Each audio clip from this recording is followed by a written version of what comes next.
আপনি ঠিকই একটা গুরুত্বপূর্ণ কোশ্চেন করেছেন। একটা ছেলে বাচ্চা জন্ম হওয়ার পর থেকে তার দুটো অন্ডকোষ থলেতে থাকতে হবে, অর্থাৎ স্ক্রোটামে থাকতে হবে, এটাই হলো স্বাভাবিক। যদি একটা না থাকে কিংবা অনেক সময় দেখা যায় যে দুটোই নাই, তখন আমাদেরকে অবশ্যই একজন শিশু সার্জনের শরণাপন্ন হওয়া উচিত। আমরা তখন যখন আসে আমরা 6 মাস অপেক্ষা করি, ইভেন ম্যাক্সিমাম 1 বছর পর্যন্ত এখন আমরা অপেক্ষা করি।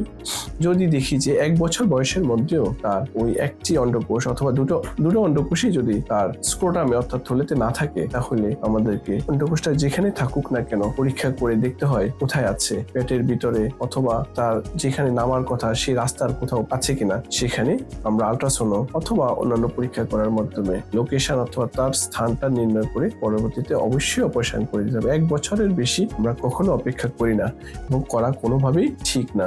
আমি এখন সোগুডের মাধ্যমে নিয়মিত রোগী দেখি। আপনাদের প্রয়োজন হলে সোগুডের মাধ্যমে আপনার অ্যাপয়েন্টমেন্ট করতে পারেন। So good.